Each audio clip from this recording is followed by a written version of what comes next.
ॿोली जी क़दामत बाबति माहिरनि जा नज़रिया। सिंधी ॿोली जे बुनियाद लाइ केतिरनि ई लिसानियात जे माहिरनि मुख़्तलिफ़ नज़रिया ॾिना, पर हिते घणो करे सिराज जे नज़रिए खे हक़ीक़तनि खां वेझे सम्झियो वियो। हुन पंहिंजी ॻूढ़ी तहक़ीक़ बाद इहो नतीजो कढियो त सिंधी ॿोली जो बुनियाद सिंध में अवाइली ज़माने खां आहे। डॉक्टर अर्नेस्ट ट्रम्प 1872 ईस्वी में पहिरियों सिंधी ग्रामर जो किताब लिखियो, पर हुन बि सिंधी खे संस्कृत ज़बान जे ख़ानदान मां करार ॾिनो। डॉक्टर नबी बख्श बलोच वरी सिंधीअ खे सामी ॿोलियुनि जे असर मां फुटल ॿोली चयो। सिंधी ॿोली दुनिया जे शाहूकार ॿोलियुनि मां आहे। संदसि क़दामत मोहन जे दड़े जेतिरी 5000 वरिया पुराणी आहे। उन हवाले सां मुख़्तलिफ़ मुहक़िक़नि जी तहक़ीक़ी रायनि जो जाइज़ो वठूं था, जन सिंधी ॿोली जे बुनियाद बाबति खोजनाऊं करे नतीजा कढिया आहिनि। डॉक्टर अर्नेस्ट ट्रम्प सिंधी ॿोली संस्कृत मां पाली, शोरसनी, उपभरनिश ऐं विराचेट उपभरनिश जी मार्फत 11वीं सदी ईसी धारी हाणोकी सूरत वरिती आहे। सिंधी संस्कृत बुनियाद वारी हिकु बिनार ॿोली आहे ऐं उत्तर हिंदुस्तानी ॿोलियुनि जी भेट में धारियुनि उनसरनि खां वधीक आजी आहे। मराठी, हिंदी, पंजाबी, बंगाली खां वधीक सिंधी जो प्राचीन प्राकृत सां लाॻापो आहे ऐं पंहिंजी लुगवी बनावतनि जी जझाई अहिड़ी क़ाइमु रखी अथसि जो ॿिनि मिड़नी भेनरनि खे मथसि रश्क अचणु खपे। ॿियो आहे काकू भेरूमल महरचंद आडवाणी जे राय मुताबिक़ सिंधी ॿोली पंहिंजनि हिंदुस्तानी भेनरनि हिंदी, पंजाबी, बंगाली, मराठी, गुजराती वग़ैरह सां गॾोगॾु उपभरनिश प्राकृत मां निकिती ऐं रफ़्ता रफ़्ता सूरत बदिलाए पंहिंजे निजी ऐं ख़ुदि मुख़्तियार ॾेही हस्ती क़ाइमु कयई। टियों आहे प्रोफेसर मंगाराम मलकाणी जे मुताबिक़ ॿिनि हिंदुस्तानी भाषाउनि जीअं सिंधी बि संस्कृत मां निकितल आहे, पर उहा पूरी निर्वार ॿोली आहे ऐं हिंदुस्तानीअ मां गाॾड़ नाहे जीअं सम्झो वेंदो आहे। सिंधीअ में केतिरियूं ई नज़ाकतूं ऐं नुक़्ता आहिनि जिन में हू ओलहनि हिंदुस्तानी ॿोलियुनि खां सरस आहे ऐं उन खां अलावा सिंधी ॿोली लफ़्ज़नि जी घणाई में गुनागुनीअ करे निहायत पुरजुस्ती आहे, जंहिं करे सिंधी लुगत बिल्कुलु वसी थी पई आहे।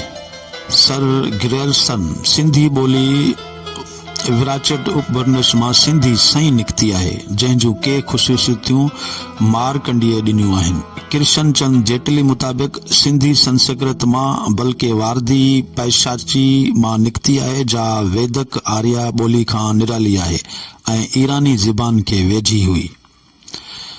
ऐं जयराम दास दौलतराम मुताबिक़ मारकंडिया लिखियो आहे ऐं ग्रेरसन चयो आहे त सिंधी ॿोली विराचेट उपभरनिश उड़ीसा जो रहाकू हो, हालांकि अरबन सिंध 8 सदी ईस्वी में फतह कई ऐं उन वक़्तु सिंध जी ज़बान सिंधी हुई ऐं न कि विराचेट उपभरनिश।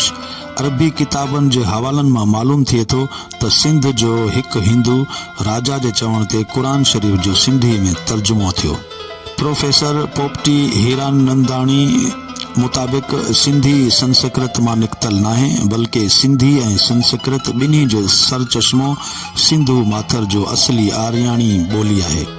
खान बहादुर मोहम्मद सिद्दीक मेमण मुताबिक़ सिंधी ॿोली असल में संस्कृत जी धीउ आहे।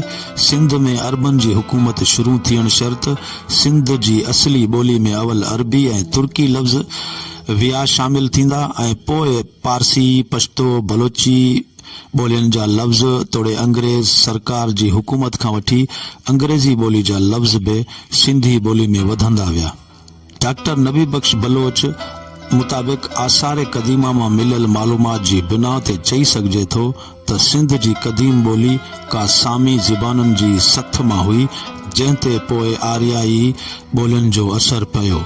उन्हनि आर्याई ॿोलियुनि मां हिन क़दीम ज़माने में सिंध जी ॿोली ते घणे में घणो असर ईरानी ऐं कुर्दी ॿोलियुनि जो पियो। उन बाद पाली प्राकृत जे ज़रिए संस्कृत जो पियो। ख़ासि अगाटी ॿोलीअ जी इब्तिदाई सटाव में सुमेर ऐं बाबिल जा तमदन वारियुनि ॿोलियुनि ऐं सामी सिफ़त जा के जुज़ा शामिल आहिनि। सिराज मुताबिक़ सिंधी संस्कृत जी ॼाई न बल्कि संस्कृत सिंधी जी ॼाई आहे। बाबल ऐं सुमेर ते सिंध जी तहज़ीब जो सिंधी तहज़ीब ते को भी असर कोन पियो, बल्कि उटलो बाबल ऐं सुमेर ते सिंध जी तहज़ीब जा असर नुमाया थियनि था, जेका वापारियुनि ऐं ताजरनि जी मार्फत ओसी ताईं पखिड़िजी। सिंधी तहज़ीब जूं अटकल 3 मोहरूं सुमेर मां लधियूं, जॾहिं त मोहन जे दड़े ऐं हड़िया मां का बि सुमेरी मोहर न मिली आहे। सिंधी तहज़ीब जूं अटकल 3 मोहरूं सुमेर मां लधियूं आहिनि, जॾहिं त मोहन जे दड़े ऐं हड़पा मां का बि सुमेरी मोहर न मिली आहे। डॉक्टर गुलाम अली अलाना मुताबिक़ सिंधी संस्कृत जी शाख नाहे। सिंधी संस्कृत ऐं लहंदा टिन्ही जो असली बुनियाद क़दीम प्राकृत जे हिकु लहजे आदीचा जो हिकु मुहावरो विराचिड उपवर्निश आहे। प्रोफेसर अली नवाज़ जतोई मुताबिक़ अरबी, पारसी ऐं अंग्रेज़ी ज़बानूं सिंधी ते असरअंदाज़ थियूं आहिनि ऐं उन्हनि जा घणा लफ़्ज़ सिंधी में जज़ब थिया आहिनि। जंहिं नमूने उहे लफ़्ज़ सिंधी में समाइजी विया आहिनि, बिल्कुलु ईअं संस्कृत जा लफ़्ज़ बि सिंधी में समाइजी विया आहिनि। उन मां साबित थिए थो त जीअं सिंधी ॿोली अरबी, पारसी ऐं अंग्रेज़ी मां निकितल नाहे, तीअं संस्कृत मां बि निकितल नाहे। समूरनि मुहक़िक़नि जे कयल कमनि खां पोइ 3 नज़रिया वाज़े थिया, जेके डॉक्टर अर्नेस्ट ट्रंप, डॉक्टर नबी बख्श बलोच ऐं सिराज जा नज़रिया आहिनि।